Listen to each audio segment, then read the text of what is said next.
dans notre contexte, j'ai travaillé avec des étudiantes première année, premier semestre. Donc, ce sont des étudiantes qui sont en principe censées devenir des enseignantes. Donc, je vais vous présenter un peu une petite introduction concernant le cadre de travail, la méthodologie, la typologie de tâches qu'on est censé mener durant ce cours-là, les résultats et les difficultés rencontrées, puis comment on a évalué les compétences acquises et finalement la conclusion. Donc, comme je viens de dire, il s'agit d'un cours sur les TIS qui est donné en première année, premier semestre pour des étudiantes qui arrivent à l'université et qui vont être en principe des institutrices maternelles et primaires uniquement. Jusqu'à la 6e, chez nous c'est jusqu'à la 6e, donc les enfants vont avoir l'âge de 11-12 ans. Ça c'est le maximum pour le primaire. Donc l'objectif c'est de réaliser des activités pédagogiques intégrant les TIC en situation de classe. Et là, c'est un cours de 21 heures, mais là, la partie, elle est juste 4 séances, à peu près 4 séances de 6 heures, mais c'est réparti sur les 14 séances. C'est-à-dire, on va travailler sur cette partie-là pour chaque séance, une demi-heure, 1 heure, 3/4 d'heure, ça dépend de chaque des demandes, si vous voulez. Donc, nous avons un problème parce qu'à partir des années 98-99, il y a eu les nouveaux programmes au Liban. On a introduit l'enseignement de l'informatique dans les classes, mais cet enseignement, il est uniquement enseigné, le cours informatique uniquement enseigné par des professeurs qui sont des techniciens et des informaticiens. Et il n'y a aucun rapport entre l'enseignement de l'informatique et l'enseignement des autres disciplines. Donc chaque professeur travaille dans son coin et les élèves en terminale arrivent en terminale. Ils ne maîtrisent aucun logiciel. Donc du coup, quand ils arrivent à l'université, c'est évidemment on ne maîtrise pas ces logiciels-là. Donc notre objectif, c'est de former ces enseignantes qui n'ont pas un modèle qui n'ont pas eu de modèle durant leur enseignement, à concevoir des séquences pédagogiques intégrant les TIC d'une façon efficace, mais en même temps la possibilité d'effectuer un transfert entre ce qu'elles sont en train d'apprendre et ce qu'elles vont enseigner par la suite. Maintenant, nous avons des étudiantes, comme je viens de dire, niveau débutant, des compétences très basiques, mais qui ont beaucoup de difficultés à retrouver des informations sur Internet. Pourtant, toutes les étudiantes ont un compte Facebook, font travaillent sur Messenger, envoient des MSN sans arrêt, mais c'est vraiment, elles sont incapables de faire des transferts. Et nous avons pour cette partie du cours, nous avons initié les étudiantes à la navigation et aux outils de recherche sur Internet et au choix de ressources numériques pertinentes, valables pour elles et pour leurs élèves par la suite, et puis de les inciter à créer de petits projets pédagogiques qu'on est capable d'utiliser immédiatement en situation de classe. Donc, soit on fait un transfert, soit on modifie, mais de toute façon, ce qu'on est en train de faire avec les étudiantes, ce sont des activités qu'on peut parfaitement appliquer en classe. On a travaillé sur la perspective socio-constructiviste parce que les étudiants travaillent ensemble, soit en binôme, soit en petits groupes, soit durant les séances plénières en classe, parce que durant chaque séance, il y a un moment de réflexion et un moment de débat pour voir ce qui fonctionne bien, ce qui ne fonctionne pas correctement. Et puis, on essaie de voir également comment on peut gérer la différence, comment on peut gérer par exemple, il y a tel outil qu'on a envie d'utiliser. Est-ce que c'est compatible avec nos objectifs scolaires? Est-ce que c'est intéressant de l'utiliser ou peut-être pas? Est-ce qu'il est intéressant de travailler à 2, à 3, en groupe, individuellement, etc. Donc, on leur demande de travailler donc sur des moteurs de recherche, des portails éducatifs spécialisés, parce qu'ils n'arrivent pas à distinguer, comme monsieur vient de le préciser, entre un moteur de recherche, entre un annuaire, un portail spécial, entre un outil. Ils sont complètement perdus entre tous les outils. Ensuite, le premier site qu'ils trouvent, c'est le bon, peu importe la référence. Est-ce un site commercial? Est-ce un site pédagogique? Est-ce un site fiable, non fiable? Est-ce un site Calunar? Même pour les sites Calunar, par exemple, on a travaillé sur Saint-Pixel. Pour tout le monde, c'était un site fiable parce qu'il y a tel ou tel critère. Je ne sais pas d'où ils ont sorti les critères, mais c'était fiable. Scientist of America, qui a également un site Calunar, donc pour tout le monde, c'était fiable. Donc, on a travaillé également sur la fiabilité, la validité de l'information et des sites. C'est pas parce que ça se trouve sur Internet, l'information, elle est correcte, elle est valide. Et puis, on a essayé de travailler un peu sur, d'effectuer une sorte d'annuaire avec des sites pédagogiques destinés soit aux enfants, parce que les enseignantes vont enseigner par la suite, soit des sites qui sont destinés à l'enseignement. Et par la suite, il y a eu toute une démarche pédagogique. J'ai ce site-là, c'est très bien, mais qu'est-ce que je peux faire avec? Est-ce qu'il suffit de donner à mes élèves ce site-là pour qu'ils trouvent des informations, ou il y a toute une démarche pédagogique que je dois faire? Il y a tout un travail de préparation avant de mettre les enfants devant l'écran. Donc, nous avons travaillé, donc dans le cours, on a adopté toutes ces tâches-là, mais par contre, dans cette partie du cours qui est centrée sur la recherche d'informations, on s'est centré sur la fouille collective, l'analyse critique, la résolution de problèmes et la conception de ressources pédagogiques. Pour les deux premiers points, la fouille collective et l'analyse critique, donc les étudiantes avaient en possession un certain nombre de ressources numériques. Elles étaient invitées à les enrichir par d'autres ressources numériques et puis à partir de tous les documents qu'ils ont, de réaliser une grille d'analyse concernant la validité des informations des sites, mais selon des critères objectifs. Ensuite, on fait une mise en commun. Chaque groupe présente ses travaux, présente les critères qu'elle a trouvés. On essaie de débattre pour sortir avec une seule grille pour toute la classe. Et finalement, la classe entière travaille sur l'élaboration d'un annuaire qui est déposé sur la plateforme Moodle, qui est la plateforme de l'université. Et on essaie de répertorier les sites éducatifs selon la catégorie d'âge, jeunesse ou enseignant, et selon des activités différentes. Pour le deuxième point, la résolution de problèmes, les étudiants donc doivent réfléchir à des situations problèmes, comme par exemple un professeur qui veut utiliser un outil quelconque, un outil informatique. Est-ce que cet outil informatique va apporter un truc supplémentaire, des informations supplémentaires à son travail, ou c'est juste on va utiliser cet outil parce qu'il existe, ou c'est juste pour faire plaisir, ou parce que ça fait beau?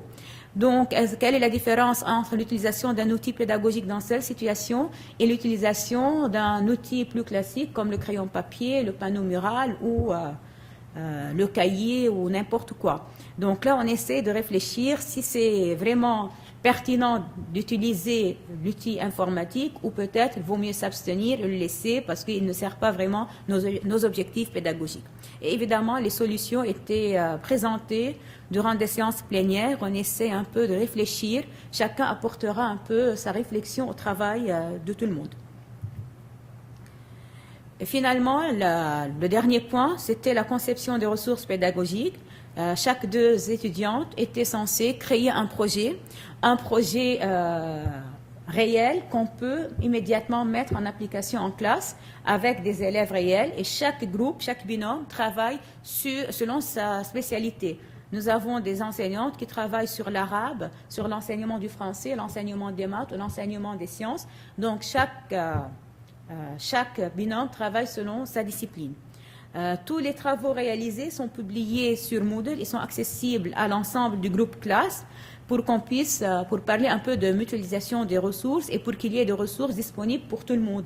Donc il est inutile de réinventer la roue avec chaque travail, donc tout le monde partage le travail de tout le monde. Donc évidemment, vu le nombre très limité de temps, c'était uniquement 6 heures sur 14 séances, la progression, il y avait une progression, mais la progression était très limitée et surtout qu'on avait beaucoup d'outils à utiliser. Ensuite, il nous était impossible d'aborder toutes les compétences parce que c'est pas uniquement des compétences technologiques, il y avait des compétences pédagogiques, des compétences linguistiques. Par exemple, apprendre aux étudiantes à formuler un avis, à argumenter. Donc tout cela faisait défaut à nos étudiants. Donc évidemment, on avait besoin de temps pour travailler sur cela. Et finalement, pour les étudiantes, il s'agit d'une nouvelle situation d'apprentissage qui leur demande d'être autonomes, de mener un travail réflexif, de mobiliser beaucoup de savoir-faire, alors que d'habitude, ils sont dans une situation d'apprentissage frontal, cours magistral, où on ne leur demande pas vraiment d'agir ou de donner leur avis. Donc, tout cela a un peu perturbé un peu les étudiantes, surtout au début des 3 premières séances. Donc, en même temps, donc, on avait des lacunes d'ordre technique au niveau des manipulations. Évidemment, la démarche réflexive, lorsque je demande aux étudiantes d'expliquer leur démarche, de raisonner un peu sur ce qu'elles sont en train de faire, elles n'aimaient pas vraiment cela. Elles préféraient présenter un travail sans avoir expliqué le déroulement ou leur façon de fonctionner et quels sont les objectifs et pourquoi elles ont choisi tel ou tel outil. Et finalement, on leur a demandé également de trier les outils, parce qu'il y a beaucoup d'outils. Quels sont les outils qu'on peut garder? Quels sont les outils les plus adaptés à notre contexte scolaire? C'est pas parce que cet outil a été utilisé, je ne sais pas où, dans quelle université, dans quelle école, dans quel contexte, cet outil me convient dans ma classe. C'est pas parce que j'ai trouvé cette activité sur Internet que cette activité, je vais la télécharger, je vais l'imprimer et je vais l'appliquer telle quelle dans ma classe. Donc, ce travail-là a nécessité encore beaucoup de réflexion de la part des étudiantes. Au début, elles freinaient énormément pour ne pas mener ce travail jusqu'au bout. À la fin, elles étaient plus flexibles et elles ont vraiment compris qu'il y a quand même des nuances, mais bon, il y a un problème de manque de temps. Et finalement, lorsque je vais adopter l'innovation pédagogique, est-ce que je l'adopte uniquement pour moi comme professeur, uniquement pour les élèves, ou je dois toujours le penser dans ce processus d'enseignement-apprentissage? Moi, professeur, j'utilise cet outil dans quel contexte, mais cet outil-là, il sera utilisé par l'élève dans quel contexte et dans quel objectif? Donc, les étudiantes, durant le cours, ont découvert et ont manipulé différents outils, les annuaires, les moteurs, les portails, les anneaux. Mais en même temps, on a essayé de travailler surtout sur la pensée critique pour évaluer l'information, valider la fiabilité.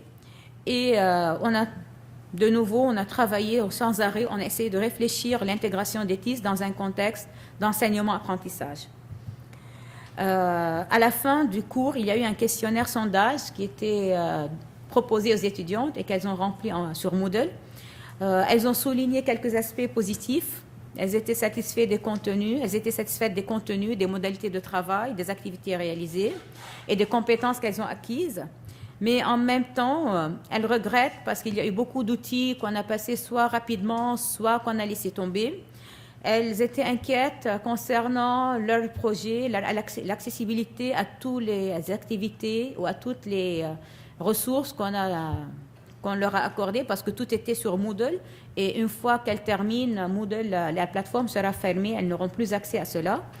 Et puis, elles sont surtout plaintes du nombre d'activités qu'elles ont jugées plutôt chronophages parce qu'il y avait une activité toutes les 2 semaines.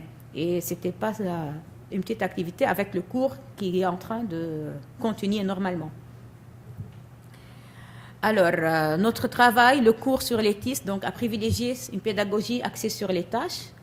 Les étudiantes n'étaient pas en train de suivre un cours, elles étaient passives, mais elles étaient obligées chaque fois de réaliser quelque chose, une tâche ayant un sens pour elles, dans un contexte collaboratif.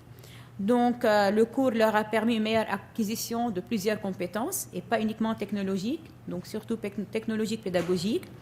Il les a aidés à développer des stratégies de travail axées sur l'enseignement-apprentissage.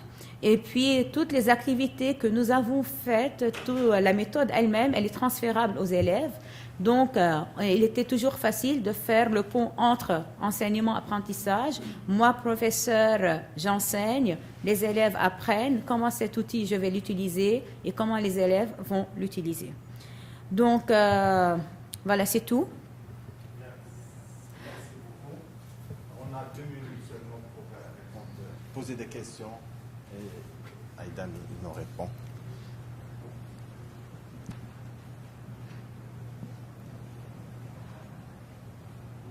Un commentaire, une question, comme vous voulez. OK.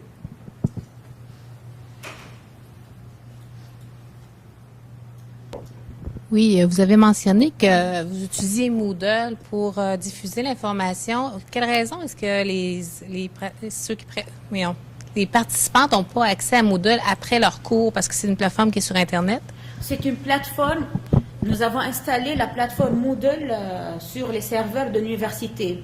Et pour avoir accès, il faut avoir la matricule d'inscription à l'université et un code. Et puis, il faut être inscrit au cours. Mais une fois terminé, au bout d'une année, le cours il sera fermé. Donc, du coup, les étudiantes n'ont plus accès à leurs ressources. Mais elles ont 1 an à peu près, à partir de leur dernière connexion. Donc, c'est l'université qui bloque les accès. Merci beaucoup, Aïda. C'était trop riche. Donc,